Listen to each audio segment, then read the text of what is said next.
A Build Hatch developed production. Hello, I'm Aaron Kyle and welcome to another episode of Build Hatch. This is a very exciting week for us on Build Hatch.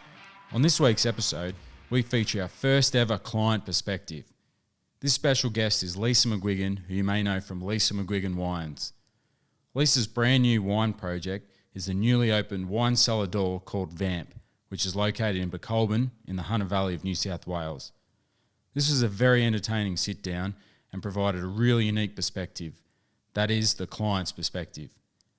Lisa identified early on with her project there was going to be both risks and a high level of detail required.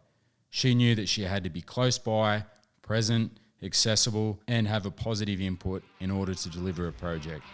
This is a great perspective told through the eyes of the client. Now let's get into it. Lisa McGuigan, welcome to Build Hatch. Thank you, Aaron. I'm very excited to be here. Okay, Lisa. So today we're sitting down in your brand new wine cellar door called VAMP, which is in the heart of the Hunter's Wine Country region, Pokolbin. Now, before we talk about this amazing building project, I'm always interested in hearing our guest's background. So you certainly have a famous wine surname being McGuigan. So can you please take us back to the beginning and tell us about your background? The winery that I grew up on was called Wyndham Estate. And back in the 70s, they came out with a product that took people from drinking in Australia, drinking beer and flagons of wine and cask wine into a discerning wine consumer, because a product came out called TR2 that we could pronounce here. And so if it was easy to order at the bar because it wasn't a French name, because we mostly were drinking wines from France back then in the 70s, we were learning to make it here. And then we really got into it, and TR2 was one of the wines that converted people often from beer and sherry, the not so healthy products for you to consume, particularly for your liver. That they didn't actually find that out for many years, that all those beverages that were just so good for you because they're from grapes weren't so good for you back then. So we know a lot more now. However, on the market there were a few amazing products like Passion Pop, and I can remember them all. I bet everybody else can as well if they're from Australia. But being around to see the industry become what it has, and to see my father come out with something that was like iconic when it wasn't even known. I can remember when it wasn't known. It's amazing because it's very inspiring to be around that, even though I was quite young, really young at the time. But I suppose for me, I wanted to run away from that because I was a bit shy and I was young, so obviously easy to be shy. And he was always on the TV and doing concerts, and I'd be just like embarrassed because my friends from school had been sort of looking at me like the Sherbet concert was on, and I just didn't have that kind of personality to, get into it like my dad did. He was like, step right up. Anyway, so back in that day, it was great to see a wine industry take off where it wasn't all about expensive wine from the companies that made it in an exclusive way, Lindemans and Penfolds. They weren't that expensive then, I can tell you, assure you. But after the products have taken off around the world, they then become more expensive, I suppose, especially Grange, which is a wonderful thing to have happened. But in my lifetime, I've seen us come from a nation that carried the goons to now having a wine that was on the front cover of Wine Spectator. That's how it became so well known.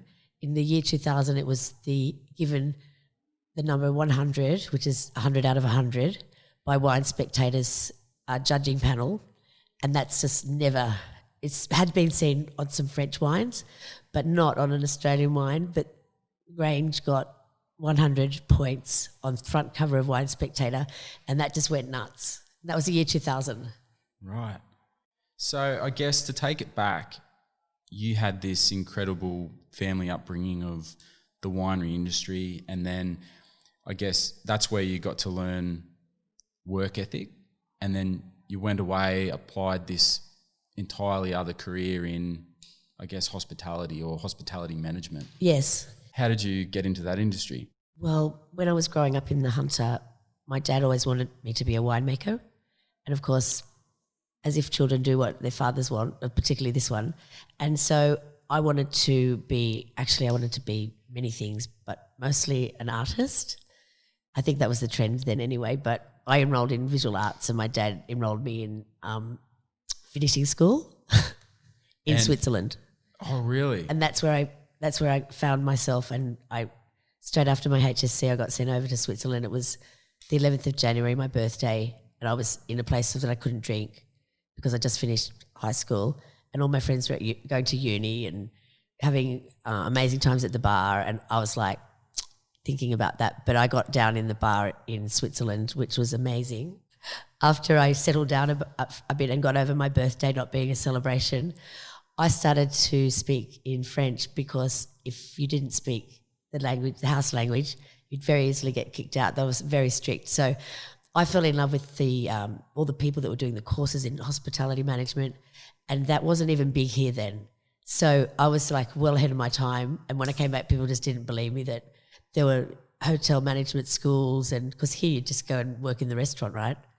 The TAFE was around, but barely.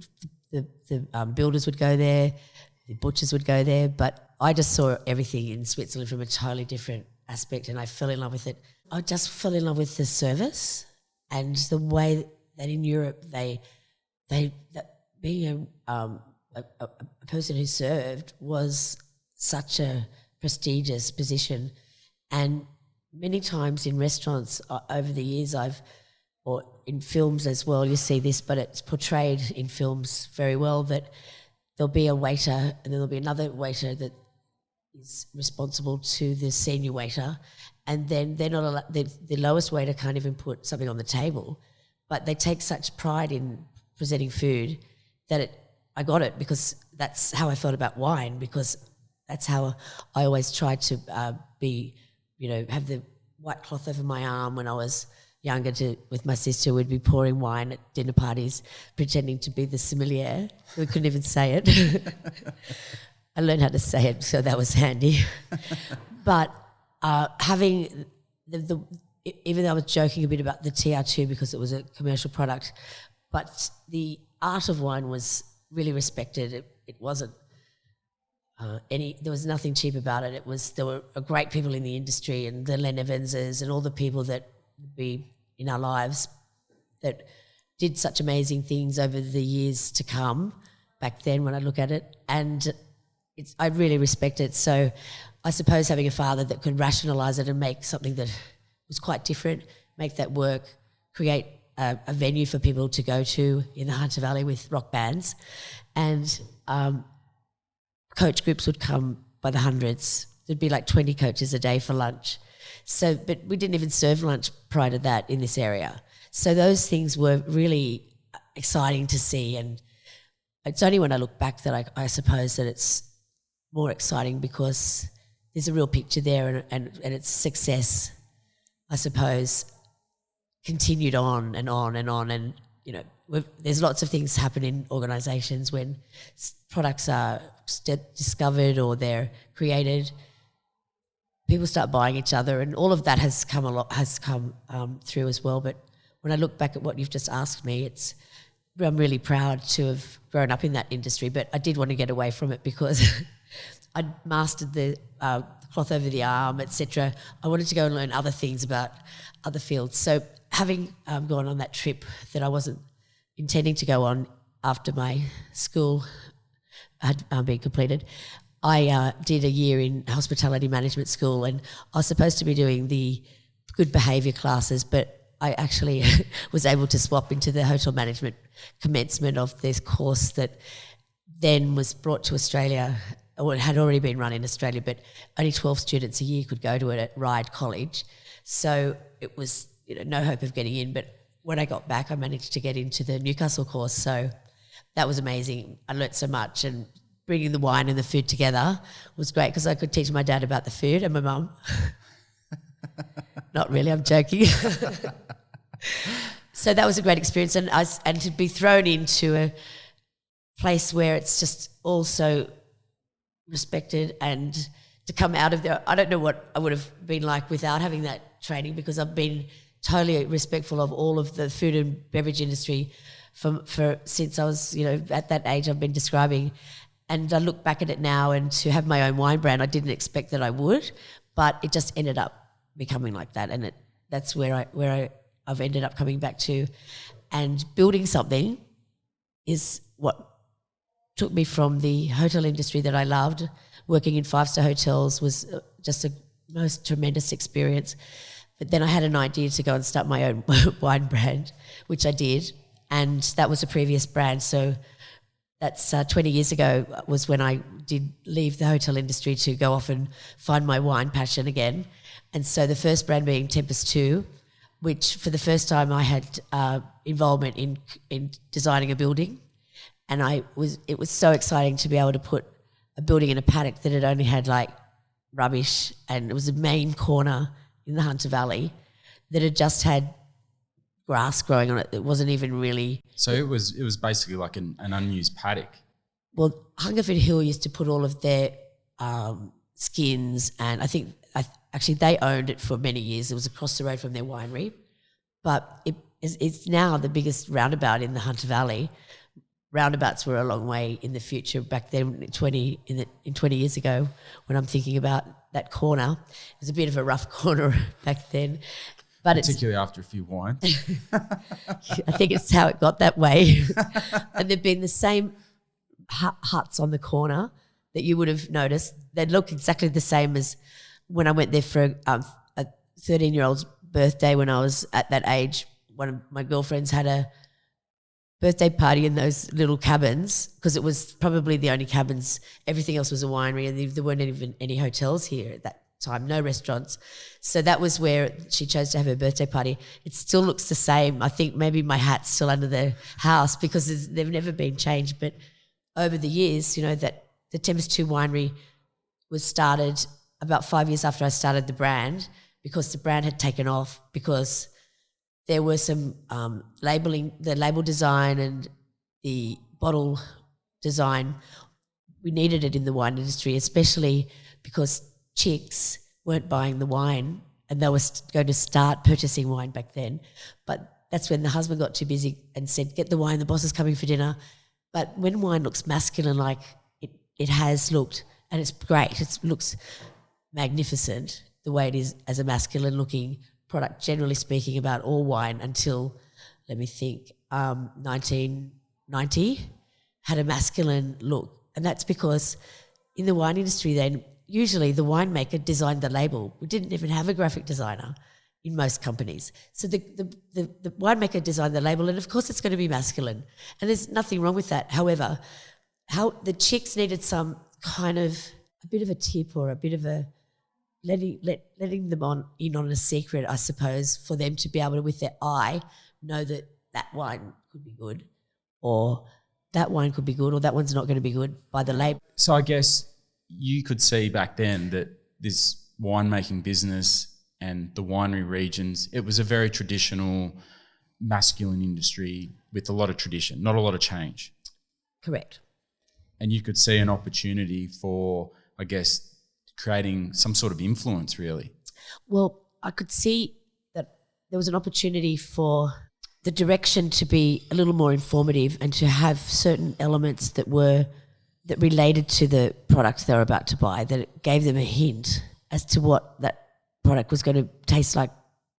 Even today, I mean, I'm certainly no wine buff by any means, but even today when I see most wines, or if I'm looking at buying something different for a client or entertaining some friends or family, most of the labeling and it's really the same, isn't it? Like same dull colours, might have the odd signature here or there, a picture of grapes or something. Like, it's very traditional, right? Yes. Or a picture of the winery. Picture of the winery. Sketch. Exactly. And straight away, like I've seen your wine before anyway, but even today, looking at the labeling, like, it's completely different. It's modern, it's unique, it's trend setting.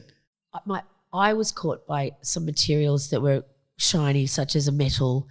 Pewter was used in making capsules back then, and not allowed to use them now, but the look of that, the material, for it to be not paper on a bottle, everyone had a paper on their bottles. Some people, went off and did.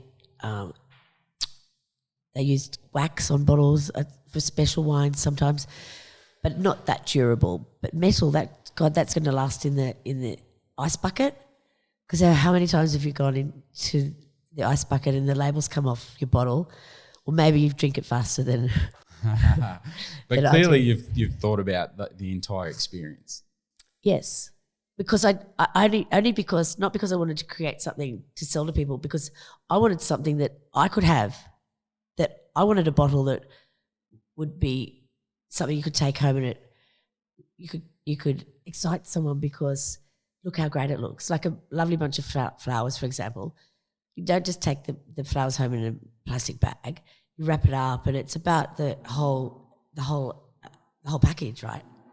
Even the outer carton of the bottles come in, that's important to me as well. But it's all about cost, I suppose. However, if you're going to a very important meeting or an important date, for example, you're going to get a wine that you want to take a wine that's not just the usual. It's not. You can go and buy expensive wine, but it'll be the typical Bollinger or something like that, and they're all great, and champagne's amazing. But what about if you want to take something different because you're a bit different, and you don't just want to take the cliche French champagne or a bottle of wine in a box that's kind of not. It looks like Johnny Walker Scotch or something. You know, it's just about getting a little bit more excitement into what people have as an option to purchase. So it's very different now these days. Everyone's gone crazy, and that's great because there's a product for everybody. Now, as mentioned before, you're our first guest who's a client on Build Hatch, and I can see, although they're very different industries, winemaking and building, I think what you've mentioned so far is you still need to be able to visualise your product and your end user in mind. So there are certain parallels between, I guess, wine and building in that sense. But you mentioned earlier that up the road you had your, I guess, early involvement in a construction project in a winery environment or in the vineyards. From your involvement with that earlier project, how long after that were you thinking about VAMP? Well, it's a one brand later, and for me, things seem to happen after 10 years. I don't know, something happens and I'm off in another direction, but at least it's not every 2 years. But to have the opportunity to build two brands in wine, I feel very fortunate. But also to have been able to put together two buildings, well, God, I'm so fortunate to have been in that situation, to have done that, because that has been the most pleasure for me, that each time I've been involved to create these buildings with architects, of course, with builders, but to come up with the concept of what it's going to look like with advice and in collaboration with everybody you need to work with on that being in the most impactful building, because there's so many wineries out there, right? I think if you look at both of these, they're on the same road. This was good because it's before that previous winery, and I refer to this road as Rodeo Drive. And if there's a chick listening, well, you know it's about the shoes. But to lure people in, or to get them interested to want to come into a space, well, that's the great thing that you can achieve in a building. And there's so many amazing buildings in the world, but to put one in a country area and amongst other wineries, we can't go nuts and get too over excited and make it too out there. And there is one in Australia that's done that so exceptionally well in McLaren Vale that I just admire them so much with their building. Getting their building the size of the one that I'm referring to, which is the Darrenberg Cube, in the McLaren Vale wine region, I haven't actually been into it myself, but it must really look unbelievable. It's incredible. I admire them out of every wine company in the world for having done that. That's a standout. So I'm a bit jealous, but I had to create, firstly, a winery that would draw people off the road. It's got a great driveway Tempest 2 winery, and I really wanted to build a winery that was made out of metal. Not ideal. Anything can be done. A few issues we had, but the main concept of that was that the interior would be the reverse of a cool room. And I know the inside of a cool room very well. So it's got metal walls, so we just used the paneling from the cool rooms. So we just turned it inside out. That's incredible. So I guess to relate it back, you have this great upbringing, you have this really interesting background in branding and service and hospitality, wineries and winemaking.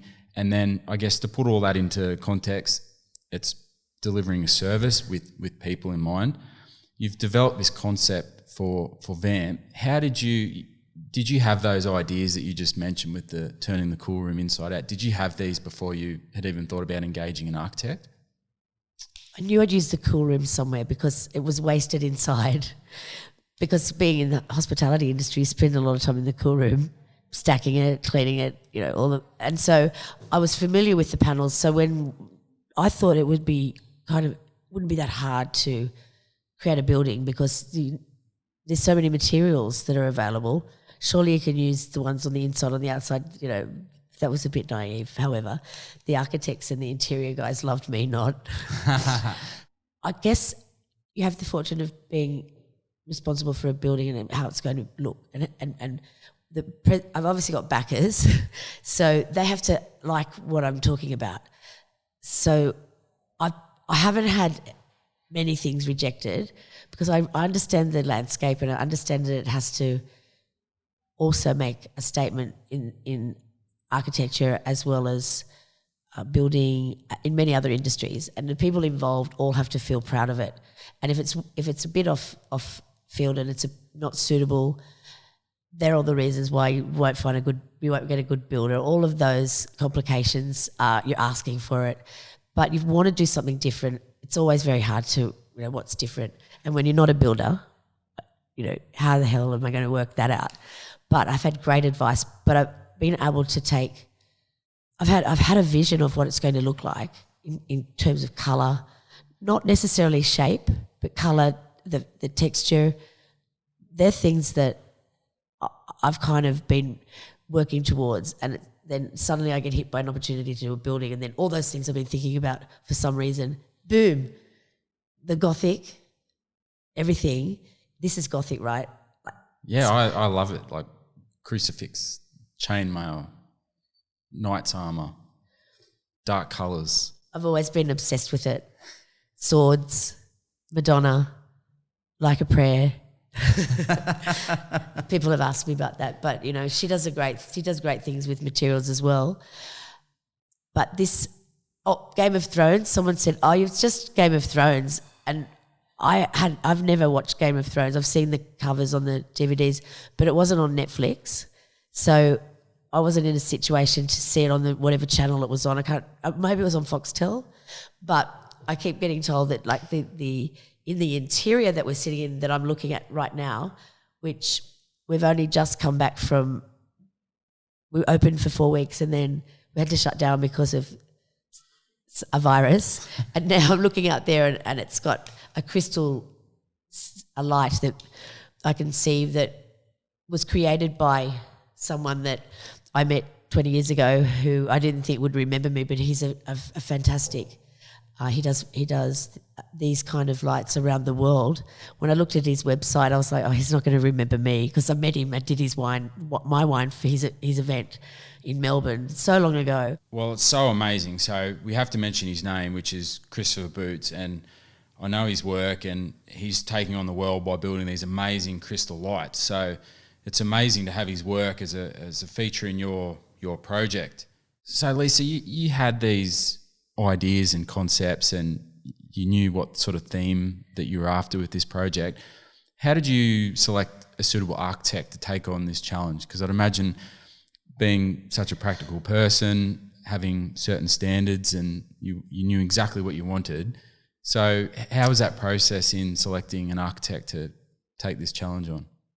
EJE, so I went to a meeting about the whole property with a couple of the board members, because I'm not on the board of this, but I'm the tenant. So I was in there from the beginning, like no other tenant could possibly be, but I had to put half the money into it. But because my dad and I decided that, because he said we could spend $1 million, and I went, no, it's not going to work. I'm putting $1 million in, you put $1 million in, because I'd sold my house, and I'd sold it in a really good time. Like, I don't usually throw millions around, but a guy bought my apartment, and it was at a really good time.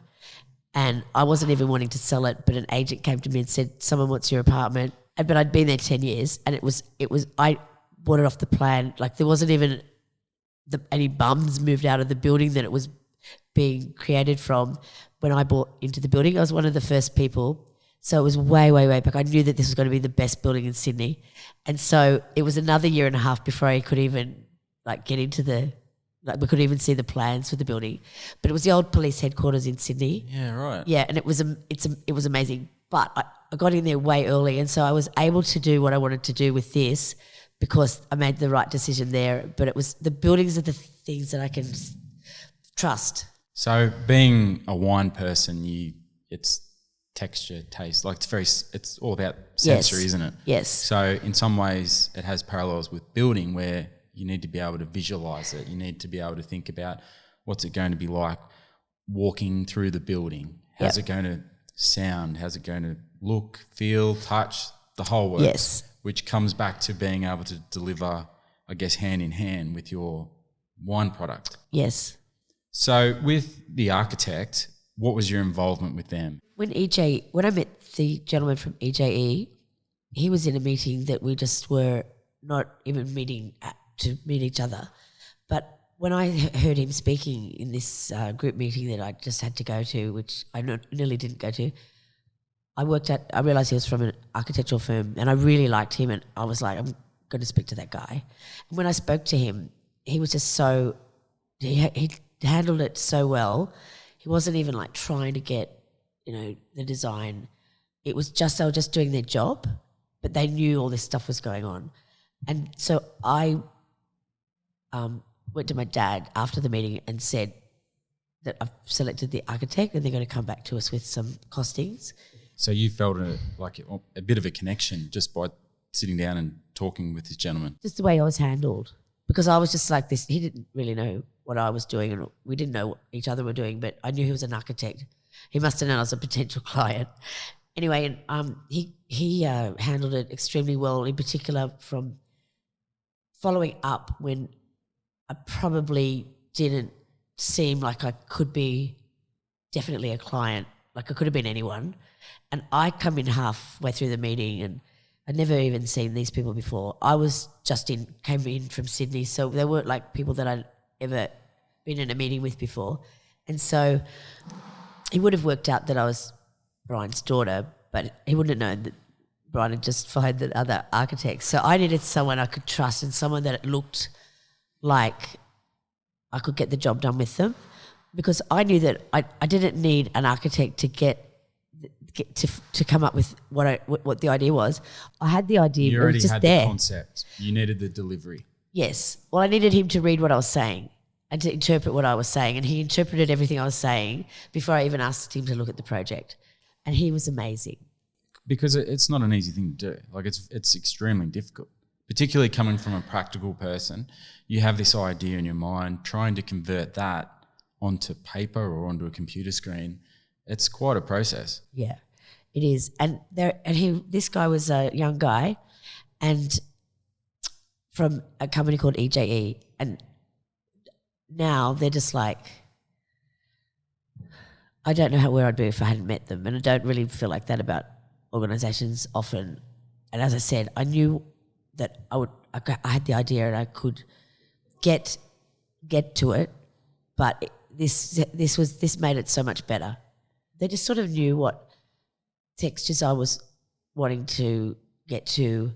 I didn't have to tell them I wanted a black this and a round this and a round bar. Well, I did want a round bar, and that I wanted to seat 20 people in a room, but we saw eye to eye. We're from the same tribe. Now let's give this guy a plug. What was the architect's name? Dominic Dominic from EJE. Yes. And so you had, like, from concept to, I guess, completion, how long was that process roughly? It took a year to build, and it would have taken us, with a few things, with the speed of the other investors here, because they were building their buildings as well. So with their speed, I had to be in line with them. So it would have been a year before we had all the plans completed, Ready correctly. to quote and give to a builder, about 12 months. Or it would have taken more than a year to do the plans, for sure. But that's because of the way that when you have three people or three businesses involved in one project, but three different buildings, it had to all be harmonious with each other. And I think the distillery was completed first. Can you see that through the background? Yeah, I can. It looks amazing. But we're very different. And that's also a production place. So I don't make wine here. I have facilities that I'm a third party in, that I don't actually own the whole facility. It's a joint arrangement. So that would not allow me to have, if I had a winery, I would not be able to have a cellar door.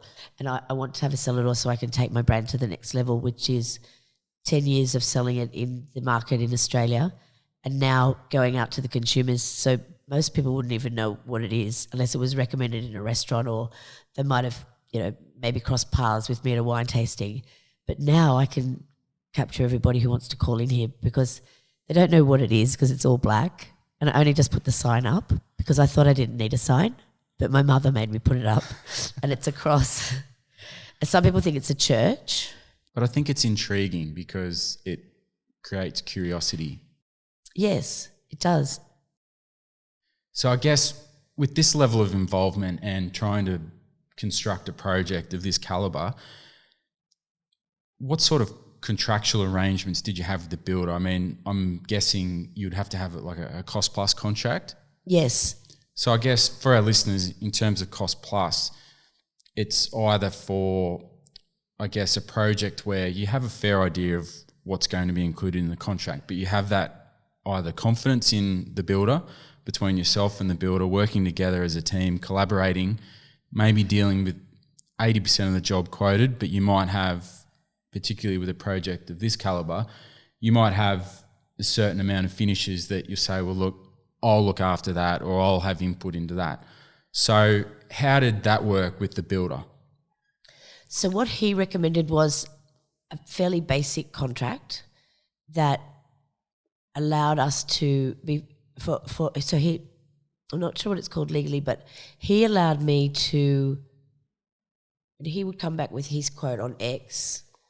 I could go and get 2 more quotes and he could use that person, but it's always got the 15% or 10% or whatever it is on top. So it was very transparent, open book, and I guess... Well, I didn't ask to know for everything that was in there, because how would I understand all of that? But I did know how to get other quotes from other people. Like, there wasn't much that was really... It didn't result in a situation where I thought, oh, what did I do that for? They didn't use anyone that I've selected. But they even were able to see other things that they might not have looked at, because... And I made decisions where I'd want to make that piece out the back that I mentioned before, not have all the shelves in it, because out the front was more important, and we put pallets out the back. And then he just showed me what was in his quote and what I had to cover. And some instances he just let me go and do it as a third party. Nothing went through him. I didn't even have to pay him the commission, but I did. So, but I don't think that happens until you've really been able to keeping it basic and not complicating everything and hiding things in there. I wasn't looking for anything, but they just seemed like they just didn't have all that crap going on, because they allowed me to do so many different quotes, and they were surprised sometimes on some instances.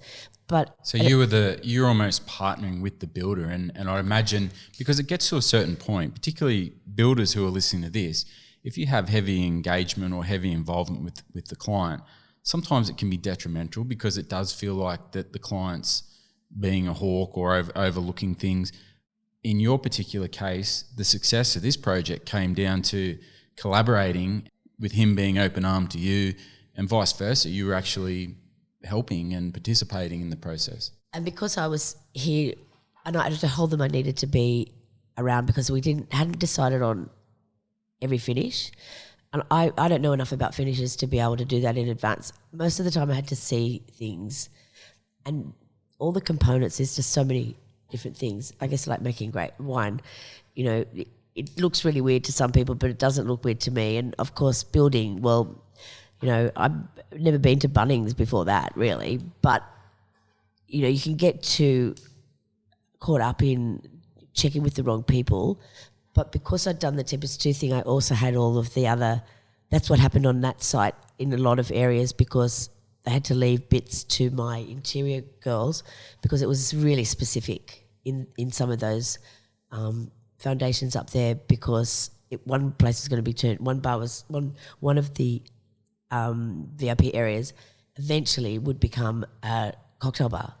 So they had to have substrates underneath that were going to work because we needed a grease trap when at the end, but not in the beginning. So these things had to be put in the beginning because of the ultimate idea of what it was going to be after a few years of it getting vamped up and getting washed. Here I'm confusing two buildings, Vamp and Tempest.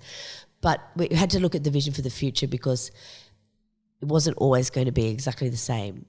In my line of work, I see both sides. I see the builder side and the subbies, and I also see the client side. And when I look back at, say, a project like this, there's stakeholders involved, there's multiple people, multiple parties, lots of collaboration, lots of regular communication. So putting that together in the early stages of the project is one thing. Fast forward to taking that to a builder who can actually then go and build that product, that's another story as well. So how was the process taking your construction documentation and then picking a particular builder? What was that process like? Well, everybody wants to recommend a builder to you, and I just thought it was a good idea to put it out to tender, and the architects, and Dominic was the main one who suggested that I do that. They guided me through it. So I did ask their advice quite often on this, and there was a lady that I worked with as well from EJE called Jodie, and so she was the interiors expert, and she's amazing. And these two work together so well that I've recommended them for other jobs together. Don't split them up because it's just really hard to get. They're a great team. Yeah, they're fantastic. And so he would get this element with the doors that we're looking at here, where they've got. I had to have sort of industrial, but I wanted them to be black doors, black frames with glass panels in squares, so that it had like a bit of a industrial kind of a look, like you're in a factory somewhere, and you know those doors that you pull in a factory, you can pull them down the runner and make another room out of one large room. I'd seen those in sort of French movies and things, and I thought they looked amazing. And that's one thing that I think that's the first thing I was verbally on about when I spoke to the EJE guys. But they got it, and so while Dominic was creating that particular door cavity and the line of that door being the whole way down this building, Jodie was finding me these amazing long tables that I could have created in the same shape. So it's my width, because in a wine tasting room you don't need a dinner table width. So we made it. Just notice how I can poke you. Yes. So this is slightly less than a width of a normal table. Therefore, it's much easier to pour. It's much easier to not have things falling over people. And good, now we've got a virus going around because you can't fall all over people. But if you have a look just under here, I won't make too much noise. This has, you have to rip it. This table here has. Can I rip it? Yep. It has, I'm unveiling here. Oh, right. It has a mirror framed by a stainless steel outer. The legs are all the same on the tables in the whole room, so they don't all have mirrors.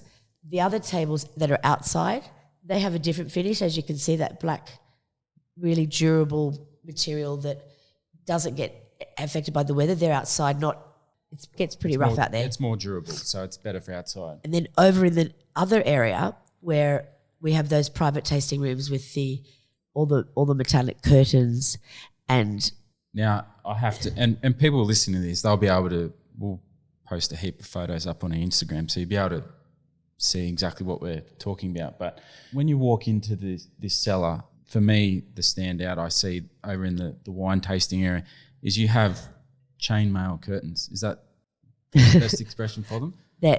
That's what they're called, chainmail curtains. It's actually a product that is very expensive, and it's actually produced by pretty much one company because it gets copied all the time. But I mean, chainmail was around in the battles of the horses in the 1700s, and you see it everywhere, right? The German company have taken chainmail into the future because if someone didn't kind of make it in a particular way, you could only have chainmail made that particular way.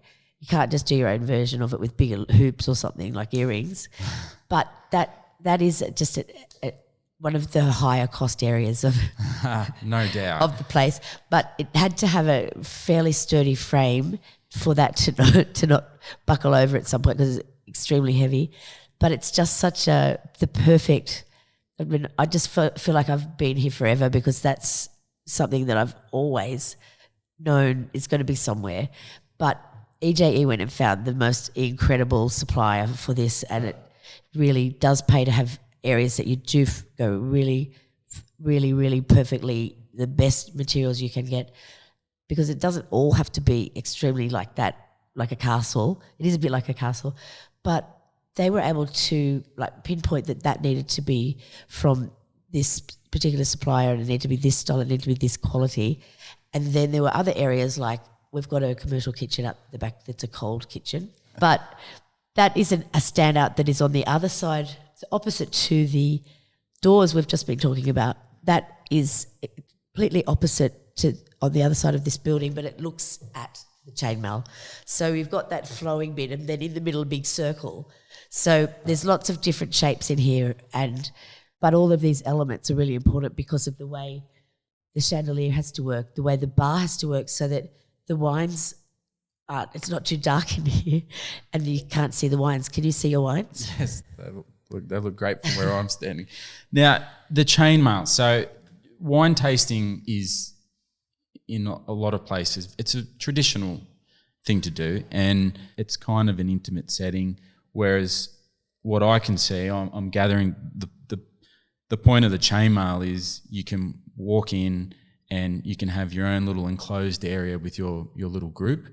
Having a chainmail curtain, it feels intimate enough in that it's your own space, but you can still have this incredible outlook in towards like the rest of the cellar is what you see from behind the chainmail. But also people around the round bar who'd want a bit of a lighter tasting, they don't want to sit for hours listening to me talk about my Pinot, they can see into there, not like it's a elite area that, you know, you've got to be part club member to be part of. I don't look at it like that, and I don't even have club members because I just want to look after people who just come here for the one time only so that they've had an experience. An experience, yes. So anyone could get behind those chainmail curtains, Aaron. But it does make it a very filled space with lots of great sort of corners, and you don't even realise people are in there when you walk through. Sometimes I don't in the mornings, but they do get here early. But the flow of it is such that people are just like sitting there and they're kind of huddling and they're talking about the chalice that's on the table. And I do dress it up a bit. I've got a few helmets around that I've been able to get from some archaeological digs. Now, it's obvious you have to be a fan of Gladiator. Yes. That was my first piece. I bought the Gladiator bustier. It's in the cupboard. Really? Yep. From the movie? Yes. Wow. My friend Steve Bisley got it for me. He must have had a bit of cash. It's in the cupboard there. He'll hate it if I've put it in behind closed doors, but people do like to pop that on their bust. I can imagine. I can see it's protected by Fort Knox. Okay, so clearly you knew what you wanted. You then found the right architect. That was your measuring stick for that was that connection that you developed with the architect. So you knew your relationship was good there. What about forming a relationship with the actual builder? Once the builder was chosen, what was your involvement with that? Was it cost driven? Was it back to how it was with the architect, where you wanted to meet with these builders and to see if you had a personal connection as well? I think you'll enjoy this story. So, as you know, I'm not an expert on building, but I did say to you that I only embark on these kind of jobs when I really have a full picture in my mind. You don't always know how you're going to get there, but with EJE, they kind of nurtured me along the way, and that was an easy choice. And we did get other quotes as well. I always like to do that from my 5-star hotel days, 3 quotes on everything. Sure. So they recommended a couple of people, but I asked them if I could interview the builders. So it was put out for tender, and then once they looked at the tenders and gave me some advice, they referred me. I wanted 3 builders to interview. They thought that was kind of odd, but they didn't really say much about it, and I was able to have an interview of each of these guys. And look, I just think it's not about really like getting deep and down into things that I don't know anything about, and that would just be silly and stupid. I could get myself into an awful mess. But I just wanted to see if we were from the same tribe, because it's just it helps if you're a bit like-minded about certain things. Like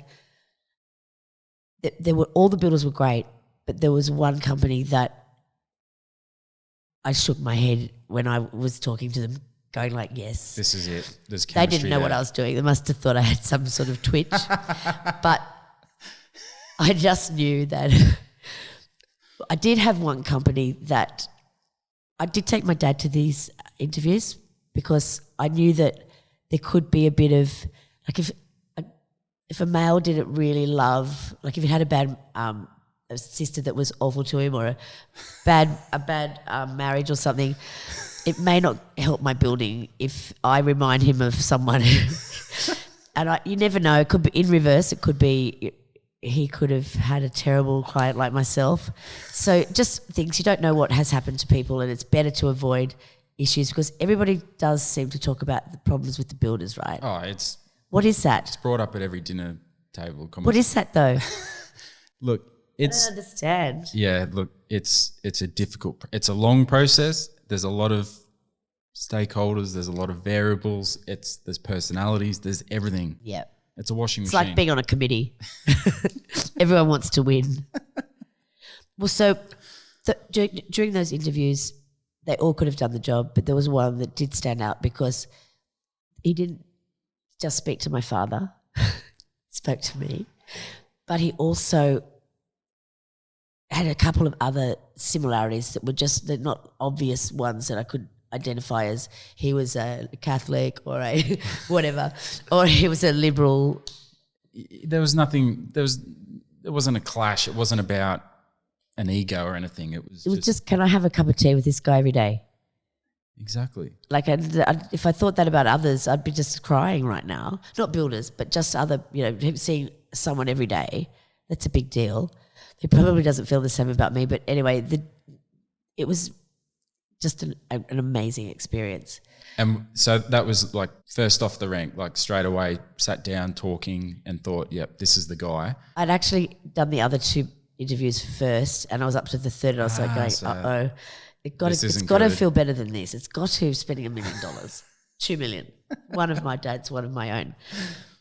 And he had some similarities with my dad. So my dad, and he started talking about cattle, because I let them at it, but initially it was just really concentrating on if this job was going to work for him as well.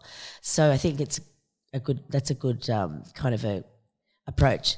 And he didn't have to come in with a heap of other guys. He just came in with him and his senior person, and I think they were assessing the same thing. So one other thing was that we agreed on how long this would take to do, because I didn't tell him how long I wanted it to be built, what the time frame was, but I asked him what his thoughts were. And usually I think this is where things go wrong. And whether it happens or not, like you can say, oh, we'll do that for you in 20 months or whatever it is, depending on what it is. I know Thames 2 took a long time and they're still trying to get through all the issues with the builder. So this was a breeze. And so from the beginning till the end, we had 1 month of rain after drought for years Of course. on this site that did cause a few problems. I thought we might have been launching some kind of boat in the future rather than a cellar door because we'd never seen that much rain. So that held us up for 1 month, but we pretty much had it done within 12, and he'd said that he could get it done in 12, and everyone else was saying like 18 months. We didn't tell him that. But he could get it done sooner if we didn't have any weather issues. So we didn't have any others after that. So we managed to get in here before Christmas. They started in the end of January. Which the is end of impressive. January, yes. Very impressive. But we made quick decisions because I had to work down here every day, sit here and like with lots of shit going down. Now that Grinding, painting, digging, yeah, lots of shit like that. Now, that's an important ingredient into this whole recipe, I guess, right? So in some ways, having a practical client from a builder's perspective, yes, it can be viewed as almost not great, but it can go both ways. So as from a builder's perspective, you could sit here and you could say, okay, we've got a practical client. This can either go one of two ways. One is embrace the practicality of the client and involvement into the project. Yep. And that can have different consequences. Or you can have the client who sits back, lets the builder do his thing, and, you know, things can go different directions. And then they complain later. Later. So I guess to go back to your practical experience, way back at the start that you were talking about, you recognised early on that a project of this size, a project of this calibre, the risks that I'm taking, the stakeholders that are involved, I need to form a calculated risk. I need to be involved in this job. So did the builder know early on how involved you would be? No. At the meeting when we first met, yes. Yes. So you explained, look, I want to said, be involved. Yep. I'll be watching you. I want to be involved. That was one of the questions that I asked for during this process for the interview, that it's not my dad, it's me. Do you mind having a I don't know walk? how to build, but I'd like to be there every day playing the sand pit. No, I did explain that to him, and he asked me a few questions, and he didn't ask me things like if you built anything before, and because it can get like that, I guess, when it's a tradesman who's like a chick's there, like with the spiky hair, and like, what does she know? But it worked really well. I mean, it was full on for me because wearing those boots all the time. Looking the part. Yep. And but I also learnt a lot, and I think that they were able to make decisions because the client was saying, yes, they want this, or no, they don't want that, or this is what they meant. Not at the end say, but I said this in the beginning and then it got changed because that didn't work in that environment, or they were advised of something different. Isn't a good news story when you've been around for the whole process and then they didn't mention that there's not going to be a swimming pool underneath, or, you know, do you know what I mean? It just sometimes I hear these terrible stories and I think you've just got to be present to be able to. People shouldn't have to come and tell you, because it's your project, what's happening and what they've chosen to do because they changed like a colour of something up in the roof. Do you know what I mean? If it's important, you must be there and be available. So it wasn't that far up the road, so they'd have a flag because it was good exercise as well. And there were things that they knew that I didn't understand, but they didn't make me feel silly about that. They would just say, well, you know, They embraced you. They Absolutely. made you feel part of the team and be involved and engaged. like an apprentice. No, they didn't. Their team were like a core group of people, but they obviously had contractors coming in and out all the time. So I dealt mainly with I got to know the contractors, like the painter, and he came here the first day that it was open because he was so excited. And he hadn't even mentioned it to me, but he was like, I'm sorry I didn't read a book or anything, but I just felt like I worked here too. And I was like, you did. And so he was one of the first, he brought his one of his family with him, and he had a great relationship because we had to change the paints a few times, and that silver wasn't right. It must be another one at Bunnings. And he came in with all these amazing like finishes that I just had never seen before. And I've looked at finishes because of, I do stuff all the time for a wine brand. There's always someone wanting to have their bottle shop done out like a winery, or you've got plenty of opportunities. But also I just wanted to show you this book because this was printed several years ago. But if you look at those elements, that was a clip art job that I did because my designer wasn't available to do some work for me for an advertisement. So this is like a little booklet, black and white images, and there's a lot of... It's the brand book of the Lisa McGuigan brand, which this is really the home for Lisa McGuigan wines. We call it VAMP because I do have other things going on here, such as I love French champagne, so we sell French champagne. There's other liquor products that we sell here, or other wine brands that we have here from time to time as guests, because it's not just Lisa McGuigan Wines. It's actually a place that's the home of Lisa McGuigan Wines, but it's a new place that has a whole new life ahead of it. And to call it another wine brand name, I think that would just not be as exciting as having a place where a lot of other things are going on, but it's not all about something the focus has been Lisa McGuigan for so long, but now we've got a lot more going on. This room here that we're sitting in, the main thing that I wanted to use this room for was to do a tasting which is called Around the World in Pinot. And so this is where I've been practicing while we've been closed, to do 30 people at a table at 12 o'clock every Saturday and show these people exhibit Pinots from around the world. They'll get to have a glass of about 5 Pinots, and I will explain the difference between continents and how they're produced. So I've sourced all the wine. I've got American Pinot here. I've got a palette of it because everyone will love that because it's really big. It's like a Shiraz. And then I've got French, which is elegant and the way it was created. And then we've got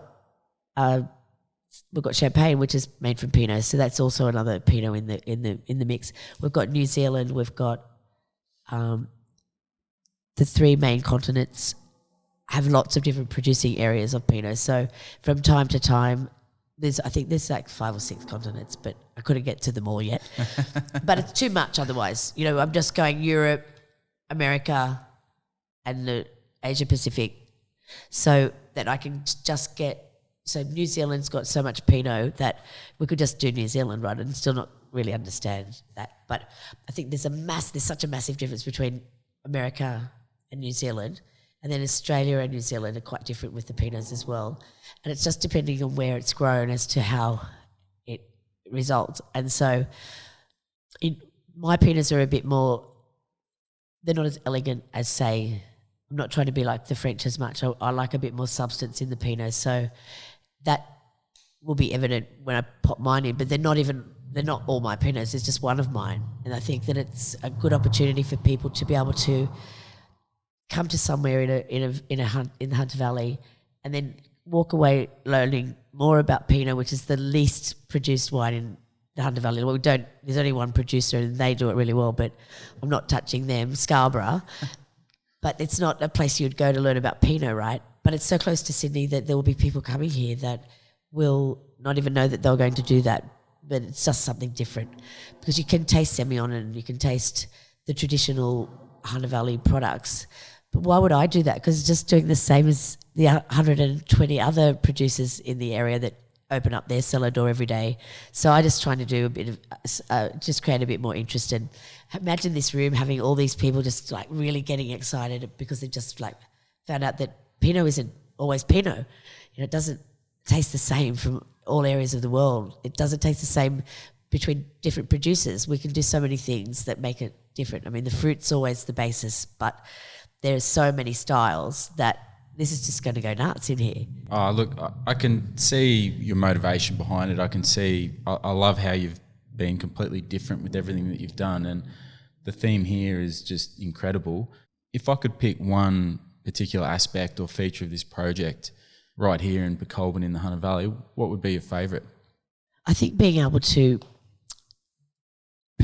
create an outlet that is the home of my brand, that I made it to this point, because it's taken me 10 years to have a brand where I could even warrant a cellar door to sell my wines, because you're kidding yourself if you don't already sell enough to be able to make something happen here. Like if I just started and I had this, there'd be just nothing happening, because people it wouldn't be that popular because it's so new, right? And you'd have to do outstanding somersaults and that kind of thing. So until you sort of work out who you are in a brand, you don't know how to be, and particularly on public, and to be open every day to the public and to be putting yourself on show, because you don't just do that in the beginning. It's taken 10 years, right, till I've come out, and here I am. But the thing that I'm excited about, to answer that question, is that I'm doing oysters and not cheese. which is quite different, being in the Hunter Valley. Very different, because every place you go to there's a cheese plate, which is great, but I think we all need to do different things, and people tend to just go with what's going well, and there's a lot of producers of cheese. Here we've got an oyster bar where you can have That's the big round table at the end of the room. Yes, the metal one. And so we had to have that put in especially so that we can shuck oysters there. I've been learning to shuck. I've got a few cuts here, but patched up. And so imagine that you arrive here at 11 o'clock when we open. You have a couple of wines that I've convinced you to have because it's Pinot Day. And you say, yeah, okay, because I mean, we don't serve wine irresponsibly, but if I find out I can get you into a hotel, not in that kind of way, but into a hotel in the evening, and that you would come on a tour with us and do some serious oyster shucking and tasting and matching oysters and wines that we have from all around Australia that I've produced, and that you can walk out of here getting a totally different taste on a slant on wine. I don't know if you've had oysters in a cellar door before. Never. They are available, but they're not the focus. And so being so close to Port Stephens and being so close to Sydney and all of the areas that grow oysters here, and they're all in season at different times. If you go all the coast right up New South Wales, they're not all in season at the same time. So we've got a whole array of oysters at our fingertips here. So I'm in there in that stainless steel area with my big rubber boots on, doing oyster shucking, practicing. So not today though. Yes, so those days in the future where we've got that whole bar full of people, not too close, but just having a few oysters, some great breads that we've created that we're serving with the oysters, so that it's not too many different items. It's just, if people don't like oysters, that's okay. We have other alternatives, but mostly we're here to do wine.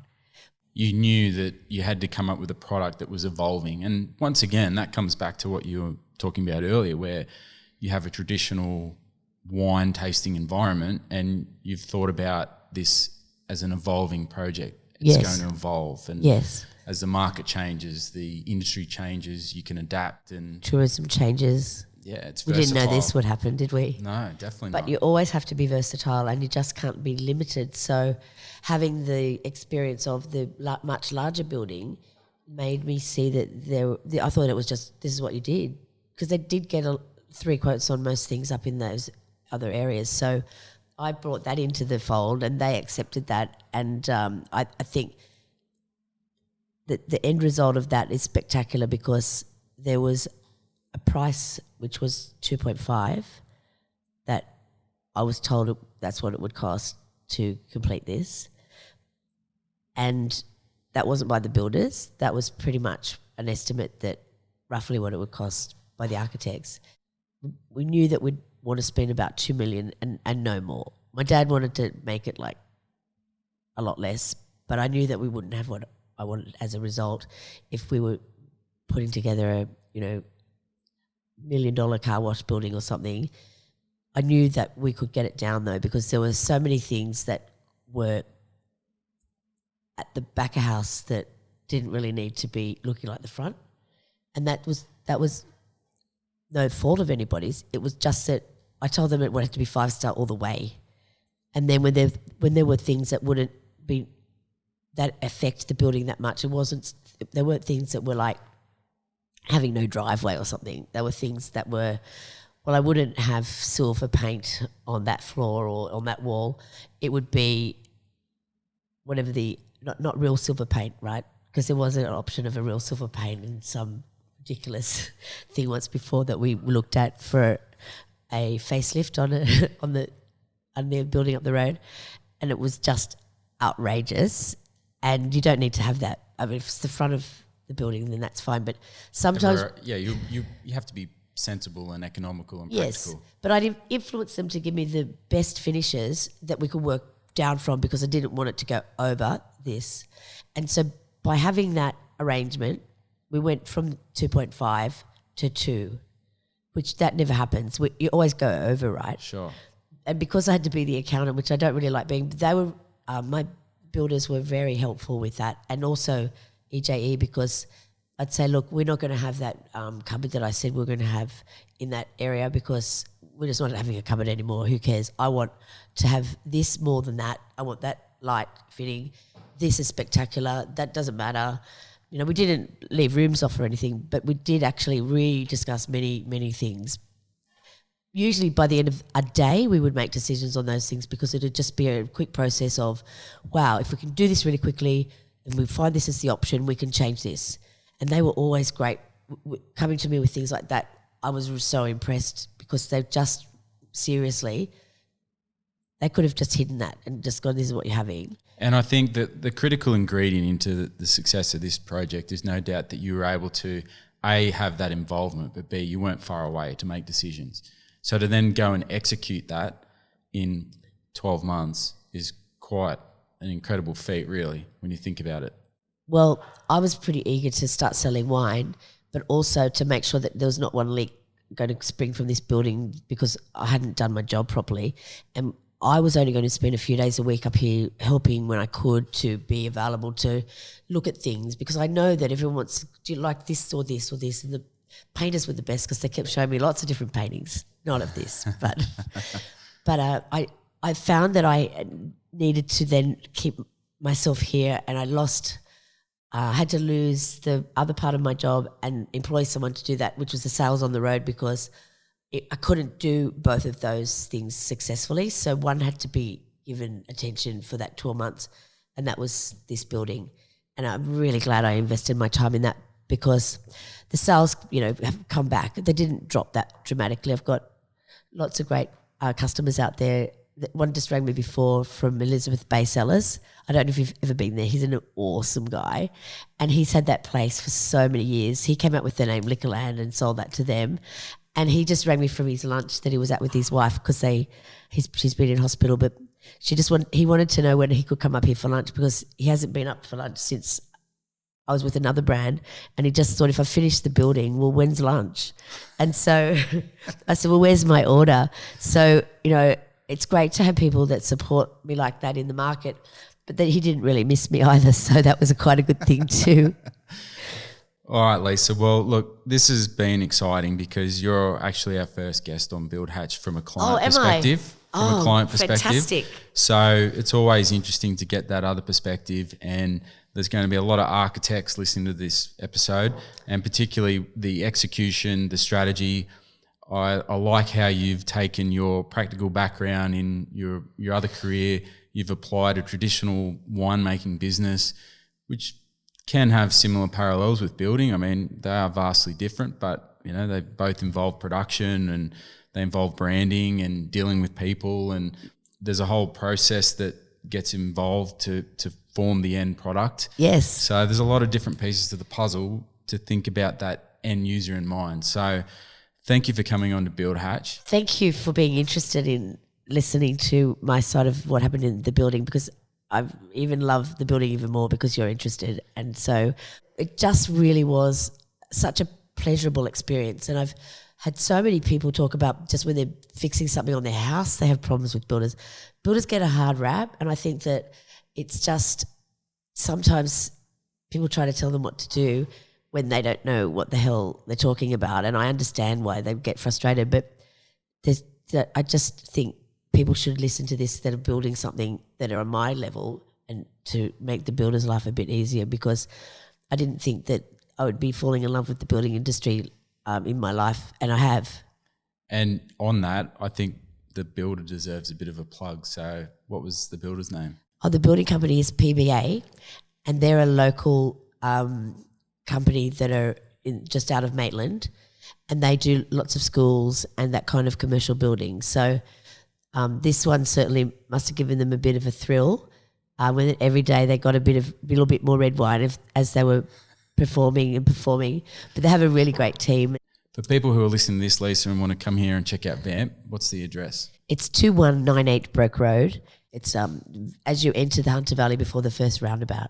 And so that's in Pokolbin, New South Wales. And what about buying your lovely wine, which I've had the pleasure to sit here and record this podcast if and have a bit of a wine tasting? Any of your listeners are interested in wine, I'm the girl to talk to, and I will give you my email address. And anyone who's interested, I will be always happy to forward an order form, and I deliver anywhere in Australia for those who are not wanting to go to their local bottle shop to buy it.